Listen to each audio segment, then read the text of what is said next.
नमस्कार, मैं हूं आपके साथ नेहा मेहता और आप देख रहे हैं हमारा खास कार्यक्रम मातृभूमि, जिसमें आज हम सुनाएंगे शौर्य और साहस से भरी भारत में चुनाव लड़ने वाली पहली महिला कमला देवी की कहानी।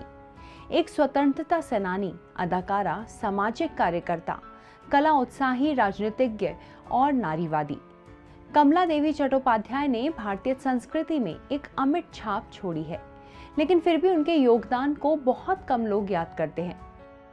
भारत के बाहर कम ही लोग इस नाम से परिचित हैं, लेकिन इस नाम से अधिकांश भारतीय परिचित हैं। एक ऐसी शख्सियत जिसने भारतीय हस्तशिल्प को पुनर्जीवित किया और देश के अधिकांश राष्ट्रीय संस्थानों को नृत्य, नाटक, कला, रंगमंच, संगीत को बढ़ावा देने का काम किया। अंतर्राष्ट्रीय समाजवादी नारीवादी आंदोलन में भी कमला देवी की एक प्रमुख भूमिका रही थी।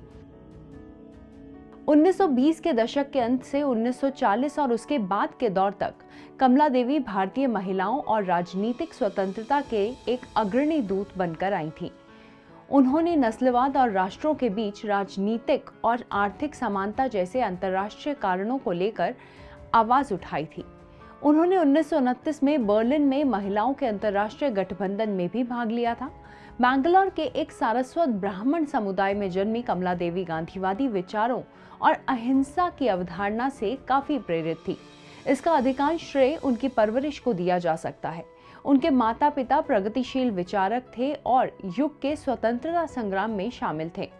कमला देवी के कम उम्र में पिता के खोने के बाद उनकी विद्वतापूर्ण परवरिश के लिए उनकी मां मुख्य रूप से जिम्मेदार थी। उनकी दादी को विधवाओं पर लगाई गई सीमाओं को चुनौती देने के लिए जाना जाता था और उन्होंने ज्ञान और स्वतंत्र जीवन की खोज जारी रखी। उनके घर में जाने माने वकील, राजनीतिक दिग्गज और सार्वजनिक हस्तियां थीं, जिनमें गोपाल कृष्ण गोखले, श्रीनिवास शास्त्री, पंडिता रमाबाई और सर तेज बहादुर सप्रू शामिल थे। 1923 तक कमला देवी ने गांधी के नक्शे कदम पर चलते हुए कांग्रेस पार्टी के सदस्य के रूप में खुद को एक राष्ट्रवादी संघर्ष में शामिल कर लिया।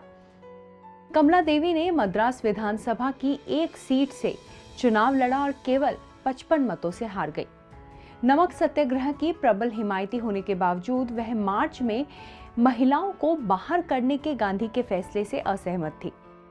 हालांकि कमला देवी पर नमक कानूनों के उल्लंघन का आरोप लगाया गया था और उन्हें जेल की सजा सुनाई गई थी। 1926 में वह आयरिश भारतीय मताधिकार मार्गरेट क्लेंज से मिली।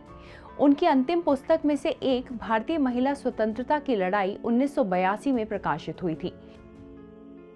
एक दिलचस्प तथ्य यह है कि वह कई लोग इस बात से अनजान है कि फरीदाबाद को जन्म देने में कमला देवी की भूमिका क्या थी। भारतीय सहकारी संघ के संस्थापक नेता के रूप में उन्होंने विभाजन के बाद एक प्रवास के मद्देनजर उत्तर पश्चिमी सीमा प्रांत से लगभग 50,000 पठानों को फिर से बसाने का काम संभाला। हस्तशिल्प में उनके योगदान के अलावा उन्होंने 1944 में भारतीय राष्ट्रीय रंगमंच की भी स्थापना की, जिसे आज हम राष्ट्रीय नाट्य विद्यालय के रूप में जानते हैं।